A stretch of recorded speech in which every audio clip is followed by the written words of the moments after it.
Hello, and welcome back to Better English Step by Step. This is your calm, long-form English learning podcast. My name is Sarah, and I am here to guide you through another session designed to help you build your fluency, slowly and surely. We are so glad you have decided to press play, relax, and dedicate this time to your personal growth. Today, we have a very special episode planned. It is entirely focused on one of the biggest obstacles that intermediate learners face. We are going to talk about the translation trap. Hello, everyone. I am Mark. It is great to be here with you. I am looking forward to this session because I know exactly how frustrating this problem can be. You know the feeling. You are listening to a podcast, maybe a difficult one at a C1 level, and you understand almost everything. You hear the words, you know the grammar, and you follow the story. But then, if someone asked you to speak or to give your opinion on that same topic, you might freeze. You might feel stuck. Exactly, Mark. That feeling of being stuck is very common. It happens because there is a gap between your passive understanding and your active speaking. When you listen, you are relaxed. But when you try to speak, your brain often tries to do something very difficult. Your brain tries to translate. You have a complex thought in your native language, and you try to find the exact matching words in English. When you cannot find that exact word, you panic. You stop. You feel like you cannot speak English. But today, we are going to fix that. We are going to learn how to stop translating and start describing. We call this skill circumlocution. It sounds like a big, complicated word, but the concept is actually very simple. Circumlocution just means talking around a word. It means using the simple English you already know to describe the complex words you do not know. Native speakers do this all the time. If I forget the word for a specific kitchen tool, I do not stop speaking. I just say, "Pass me the thing that peels the carrots." I describe it. Today, we are going to practice this skill for an hour. By the end of this session, you will feel more confident in your ability to communicate any idea, even if you do not have the perfect vocabulary. This lesson will be very practical. We are going to go through 3 levels. First, we will start with concrete objects, things you can touch. Then, we will move to actions and verbs. Finally, we will practice with abstract concepts, the kind of ideas you might hear in a deep conversation or an advanced podcast. Throughout this hour, we want you to listen to our examples, and then, very importantly, repeat after us. Speak out loud if you can. If you are on the bus or the train, you can speak quietly or just mouth the words. The goal is to get your brain used to the pathway of description rather than translation. Before we begin our first set of drills, I want to remind you that if you enjoy these long, relaxing lessons, please make sure you are subscribed to the channel. Hitting that subscribe button helps us continue to create these step-by-step guides for you. It ensures you never miss a chance to practice your speaking in a calm environment. Now, Sarah, let us talk about the basic grammar we need for this. When we describe an object, we often use a few key phrases. What are the most common ones? That is a great place to start. We need a toolkit of phrases to help us describe things. The most common phrase is probably, "it is something that." For example, if I am describing a key, I can say, "it is something that opens a door." Notice the grammar there. It is something that, followed by a verb. Another very common phrase is, "it is used for." This is very useful for tools or machines. For example, a kettle. It is used for boiling water. Mark, notice that after used for, we usually use the verb with an ing ending. Used for boiling, used for cleaning. That is a very important detail. If you use the phrase used for, you must use the ing form. It makes your English sound much more natural. Another phrase I like to use is, "it is a kind of." This helps when you want to categorize something. For example, if you want to describe a rose, but you forget the word rose, you can say, "it is a kind of flower. It is red and it smells nice." This gives the listener a clear category. It is a kind of. Yes, categorization is a powerful tool. So let us begin with our first level. Level 1 is concrete objects. These are everyday items that you might find in your house or your office. We are going to imagine that we have forgotten the names of these items. We are going to ban the real names. We are not allowed to say the word. We have to describe them. I will give you a word mark, and I want you to describe it using one of our patterns. Then I will ask our listeners to practice a specific phrase. Are you ready? I am ready. Let us start. All right, the first word is wallet. Imagine you are at a shop. You need to pay, but you realize you lost your wallet. You are talking to the police or a friend, but you cannot remember the word wallet. How do you describe it? Okay, I would say it is a small case. I keep my money and my credit cards in it. It is usually made of leather. Perfect. That is clear. You use the category, a small case, and you describe the function, I keep my money in it. Now, listeners, I want you to try this. We will give you a simple sentence to shadow. Repeat after me. It is the object where I keep my money. It is the object where I keep my money. Let us try another variation. Repeat after me. It is a small leather case for my cash and cards. It is a small leather case for my cash and cards. Excellent. You see, even if the word wallet disappears from your memory, you can still communicate the idea perfectly. Let us try another one. This is a very common object, a remote control. Mark, describe this without saying the name. This is a good one because we lose these all the time. I would say it is a device used for changing the channels on the TV.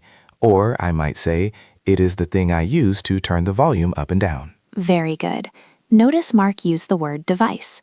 Device is a wonderful word for English learners. It sounds professional and it covers almost any electronic machine. Phone, tablet, remote, computer, they are all devices. So listeners, let us practice describing a remote control using the word device. Repeat after me. It is a device used for changing TV channels. It is a device used for changing TV channels. And let us try the other pattern Mark used. Repeat after me. It is the thing I use to control the television. It is the thing I use to control the television. Very good. Let us move to the kitchen. The word is refrigerator or fridge. Mark, imagine you are buying a new one, but you forget the name. Okay, I would categorize this as an appliance or a machine. I would say it is a large machine in the kitchen.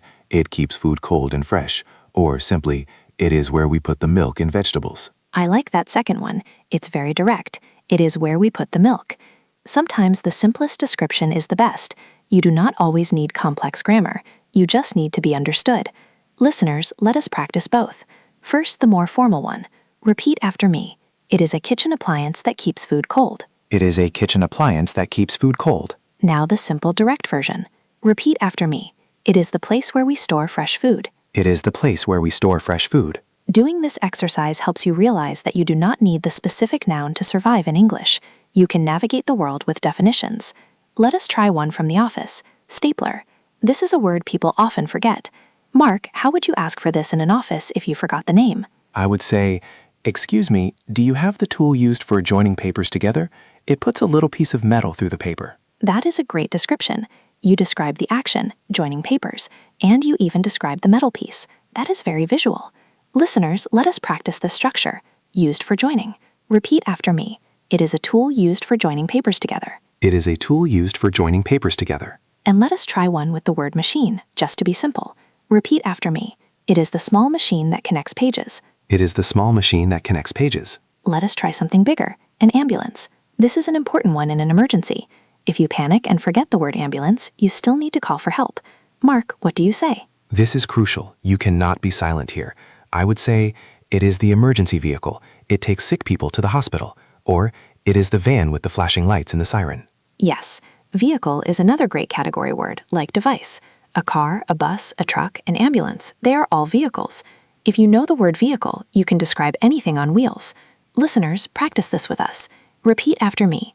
It is the vehicle that takes sick people to the hospital. It is the vehicle that takes sick people to the hospital. And let us practice the descriptive version. Repeat after me. It is the car with red lights and a loud siren. We are going to do one more concrete object before we move on to verbs and actions. Let us try something related to the weather. An umbrella. Mark, describe an umbrella. I would say it is an object that protects you from the rain. It is something you hold over your head when it is storming. Perfect. Protects you from. That is a very strong collocation. Listeners, let us shadow that. Repeat after me. It is an object that protects me from the rain. It is an object that protects me from the rain. And the action version. Repeat after me. It is something I hold over my head to stay dry. It is something I hold over my head to stay dry. Excellent work. Take a deep breath. We have just practiced describing 6 different objects without using their names. This is level 1. You are building a safety net. If you fall off the tightrope of vocabulary, these phrases will catch you. Now we are going to move to level 2. This level focuses on actions and verbs. Verbs can be tricky. When you forget a verb, you often feel like you cannot finish the sentence. But just like with objects, we can describe the action. We often use phrases like, it is when you, or it is like, followed by a similar action. For example, if I forget the verb to run, I can say, it is when you move very fast on your feet. It is faster than walking. Exactly. The phrase, it is when you, is your best friend here. Let us try a common daily routine verb, to commute. This means traveling from your home to your work. But imagine you forget the word commute. Mark, how do you describe this part of your day? I would say it is the time when I drive to work, or it is the journey between my house and my office. I hate it because of the traffic. That works perfectly. You turned the verb commute into a noun phrase, the journey. Or you used simpler verbs, drive to work. Listeners, let us practice describing commute. Repeat after me. It is the journey I make every day to get to work. It is the journey I make every day to get to work. And let us try the version with it is when. Repeat after me. It is when I travel back and forth for my job. It is when I travel back and forth for my job. Let us try a verb that is about feelings or reactions, to ignore. If someone is talking to you, but you pretend not to hear them, that is ignore. Mark, how do you explain this if the word is gone from your brain? I would say it is when you do not listen to someone on purpose, or it is when you act like you do not see someone. On purpose, that's a great addition. It explains the intention. Listeners, let us try that. Repeat after me. It is when you choose not to listen to someone. It is when you choose not to listen to someone. And let us try the visual description. Repeat after me. It is when you pretend you cannot see or hear a person. Here is a verb related to money, to borrow.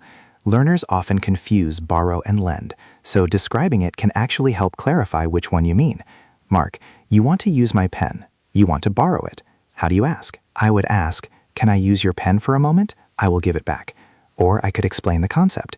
It is when you take something temporarily and return it later. The phrase give it back is the perfect simple replacement for return or borrow. Phrasal verbs like give back, pick up, put down are often easier to access than formal verbs. Listeners, practice this explanation. Repeat after me. It is when you take something for a short time. It is when you take something for a short time. And the promise to return it. Repeat after me. It is when I use something and then give it back. It is when I use something and then give it back. Let us try a cooking verb, to chop. This means to cut something into small pieces. Mark, describe chop. I would say it is when you cut vegetables into very small pieces, or it is using a knife to make food smaller. Simple and effective. Listeners, repeat after me. It is when you cut food into small pieces. It is when you cut food into small pieces. Now let us try a verb that happens in the mind, to memorize. How do we explain this? To memorize means to put something in your brain so you don't forget. So I would say it is when you study something until you know it perfectly, or it is trying to remember something forever. I like it is when you study something until you know it perfectly. It shows the process. Listeners, let us practice that. Repeat after me. It is when you learn something so you will not forget it. It is when you learn something so you will not forget it. And a shorter version. Repeat after me. It is keeping information in your head. It is keeping information in your head. Let us do one more verb, a very negative one, to complain. This is when you say you are not happy about something. Mark, describe complaining without the word. I would say it is talking about things you don't like, or it is expressing your dissatisfaction with a situation.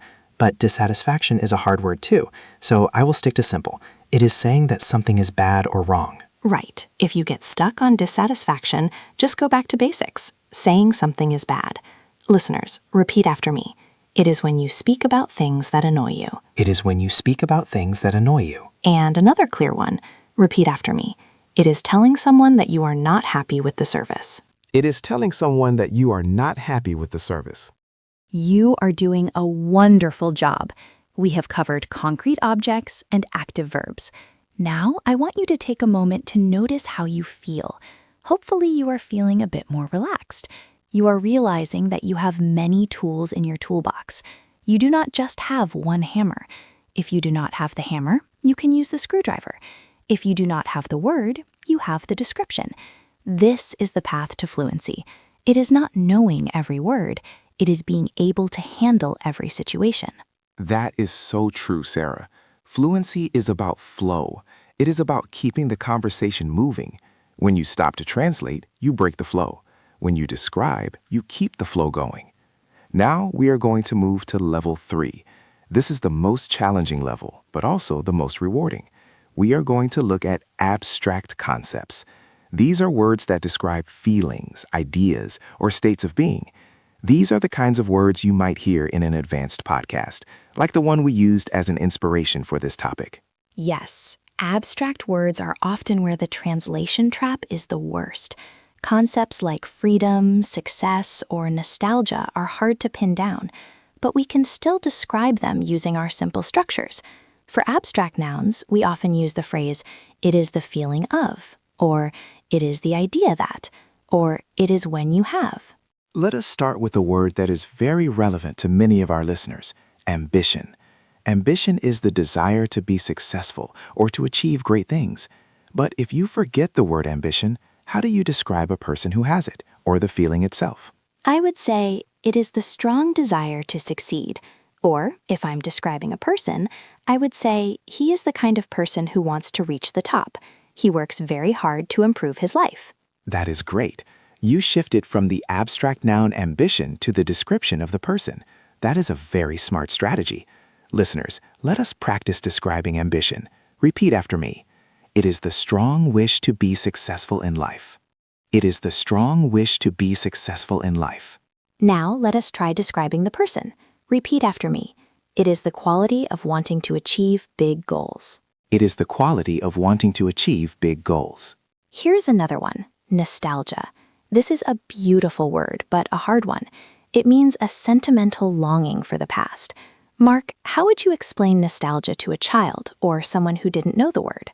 I would say it is the feeling you get when you think about the past and smile, or it is missing the old days, like when you think about your childhood and you feel happy, but a little sad too.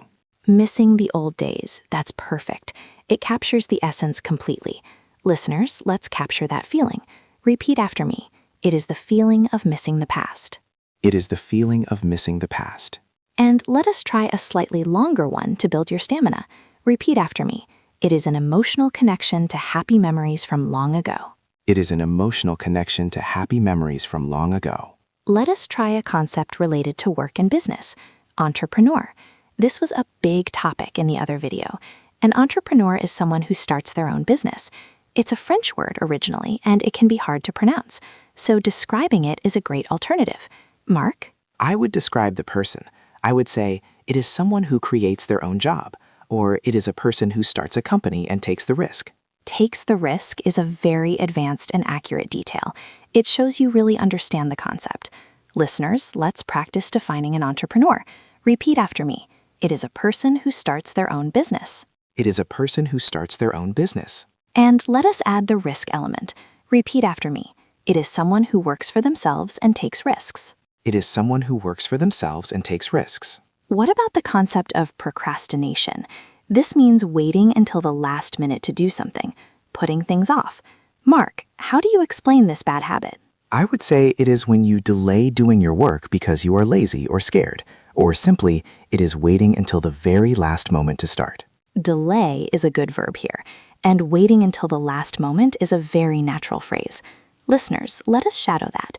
Repeat after me. It is the bad habit of waiting until the last minute. It is the bad habit of waiting until the last minute. And let us try the version with delay. Repeat after me.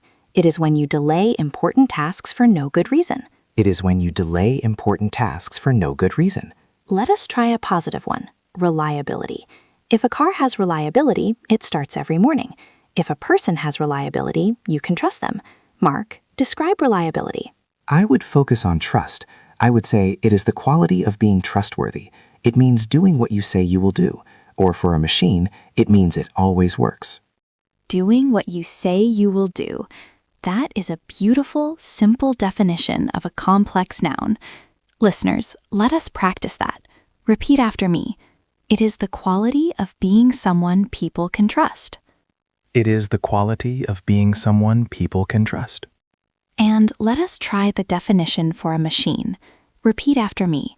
It means it works perfectly every time you need it. It means it works perfectly every time you need it. We have time for a few more abstract concepts. Let us try coincidence. This is when two things happen at the same time by accident, but it seems connected, like meeting your neighbor in a foreign country. Mark, coincidence is a hard word to remember. How do you go around it? I would tell a mini story or use the phrase by accident. I would say, it is when two surprising things happen together by accident, or it is a surprise connection that nobody planned. Nobody planned. That is the key. Listeners, let us practice describing a coincidence. Repeat after me. It is when two things happen at the same time by surprise. It is when two things happen at the same time by surprise. And the idea of no planning. Repeat after me. It is an accidental connection that nobody planned. It is an accidental connection that nobody planned. Let us try compromise. This is crucial in relationships and business. It means finding a solution where both sides give up a little bit to agree. Mark, describe compromise. I would say it is meeting in the middle. That is a very common idiom. Or it is an agreement where everyone gets up a little bit to be happy. Meeting in the middle is excellent. If you know that idiom, you sound very fluent. Listeners, let us try that. Repeat after me. It is when two people meet in the middle to agree. It is when two people meet in the middle to agree. And the more literal description. Repeat after me. It is an agreement where both sides give up something small. It is an agreement where both sides give up something small. Our final abstract word today is independence. This is related to freedom. How do we describe independence? I would say it is the freedom to do what you want. It is not needing help from others. It is being able to stand on your own feet. Stand on your own feet. Another great idiom. You are full of them today, Mark. Listeners, let us finish our abstract section with this powerful concept. Repeat after me. It is the freedom to make your own choices. It is the freedom to make your own choices. And the idiom. Repeat after me. It is the ability to stand on your own feet without help. It is the ability to stand on your own feet without help. Wonderful. You have just navigated through some of the most complex types of words in English, abstract nouns, and you did it without needing a dictionary. You used your brain, your creativity, and the simple English you already possess. This is the secret to sounding advanced. It is not about using the biggest words. It is about never running out of words. When you can describe anything, you are invincible in a conversation. You never have to panic. Now, Sarah, before we wrap up, I think we should do a little rapid-fire round. I will name a mix of things, objects, actions, ideas, and we will just give one quick description each to show how fast this can be. That sounds fun. Let's do it. I will give you the word, you give the quick description. Listeners, just listen and see if you can think of a description before Mark says his. Ready? The word is a battery. It is the small object that gives power to your phone or toy. Good. The word is to whisper. It is speaking very quietly so nobody hears. The word is a library. It is a building where you can borrow books for free. The word is jealousy. It is the bad feeling when you want what someone else has. The word is a lawyer. It is a person who understands the law and helps you in court. The word is to sweat. It is when water comes out of your skin because you are hot. The word is expensive. It means something costs a lot of money. And the last one, a deadline. It is the time when you must finish your work. Fantastic. You see, it can be fast. It can be simple. It does not have to be perfect translation. It just has to be clear communication. I hope this session has shown you that you already have enough English to talk about almost anything. The problem is not your vocabulary size. It is your habit of translating. When you stop translating and start describing, the walls disappear. You are free to move around the language. As we come to the end of this hour, we have a small challenge for you. For the next 24 hours, whenever you see an object in your house and you do not know the English name for it, do not look it up. Do not open the dictionary app. Instead, describe it out loud in one simple sentence. It is the thing that it is used for. Do this 5 times today. You will be amazed at how much confidence it gives you. And if you found this step-by-step approach helpful, please consider subscribing to the channel. We are building a library of these calm, focused lessons to help you grow from intermediate to advanced, without the stress. If you liked this video, you might also like our video on thinking in English, which goes even deeper into these mental habits. Thank you for spending this hour with us. You have done excellent work today. Remember, English is a journey, and you are taking it one step at a time. Do not worry about being perfect. Focus on being understood. Until next time, keep listening, keep repeating, and keep describing. Goodbye, everyone, and happy studying. Goodbye.